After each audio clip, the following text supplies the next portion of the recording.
لک الحمد یا اللہ والصلاۃ والسلام علیک یا سیدی یا رسول اللہ۔ ناظرین محترم، ضیاء الحدیث کا آج 8واں لیکچر ہے۔ یہ سلسلہ احادیث مبارکہ اور ان سے متعلقہ علوم کی کچھ بنیادی معلومات پر مشتمل ہے۔ آپ کو یاد ہوگا کہ ضیاء الحدیث کے پہلے لیکچر میں ہم نے مصادر اصلیہ اور مصادر فرعیہ ماخذ کے اعتبار سے حدیث کی کتابوں کی یہ دو قسمیں پڑھی تھیں۔ اس کے بعد کے لیکچرز میں مصادر اصلیہ کی کئی قسمیں ہم نے سمجھنے کی کوشش کی ہے، جس میں جامع ہے، سنن ہے، مصنف ہے، موطا ہے، مستدرک ہے، مستخرج ہے اور جز ہے۔ آج کے لیکچر میں ہم مصادر اصلیہ کی دو مزید اقسام سمجھیں گے۔ یاد دہانی کے لیے بتا دوں کہ مصادر اصلیہ حدیث کی وہ کتابیں ہوتی ہیں جن کے مصنفین اپنی سند کے ساتھ حدیث کو روایت کرتے ہوں۔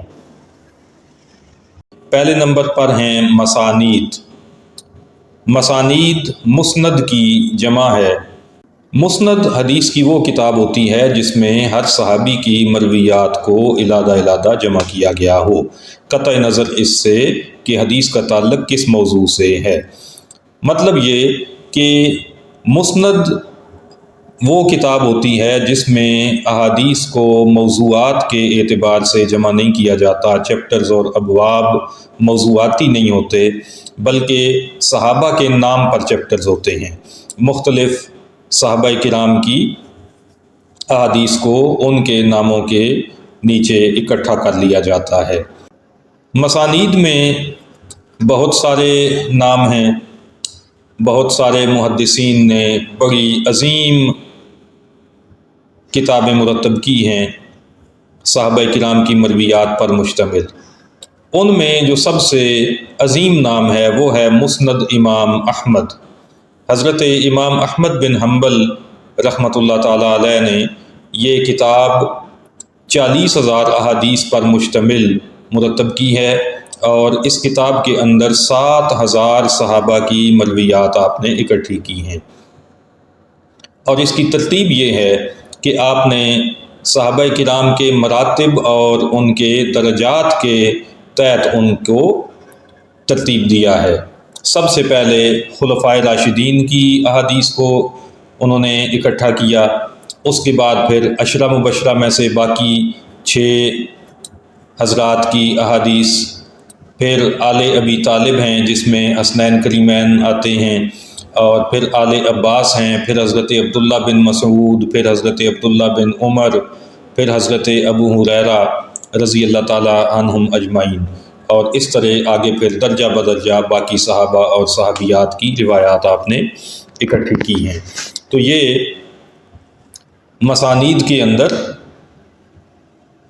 صحابہ کرام کی جو فضیلت کے اعتبار سے درجہ بندی ہے اس کی ترتیب پر بھی احادیث اکٹھی کی جاتی ہیں، اور کچھ مصنفین وہ بھی گزرے جنہوں نے حروف تہجی کے اعتبار سے صحابہ کرام کے ناموں کو ترتیب دیا اور ہر نام کے نیچے پھر ان کی مرویات کو اکٹھا کر دیا۔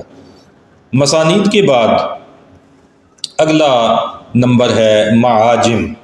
معاجم حدیث کی وہ کتابیں ہیں جن میں شیوخ کی ترتیب پر احادیث جمع کی گئی ہوں۔ یہ معجم کی جمع ہے معاجم۔ شیوخ کے ناموں کی ترتیب سے بھی اس میں احادیث آ سکتی ہیں، ان کے علاقوں کے ناموں کے اعتبار سے بھی یا ان کے قبائل کے ناموں کے اعتبار سے ترتیب دی جا سکتی ہے۔ معاجم میں ایک بڑا نام ہے المعجم الکبیر۔ امام ابو القاسم سلیمان بن احمد الطبرانی کی یہ عظیم تصنیف ہے، 25,000 احادیث کا عظیم مجموعہ، اور اس میں حروف تہجی کے اعتبار سے راویوں کے نام ترتیب دیے گئے اور ان کی احادیث کو اکٹھا کیا گیا۔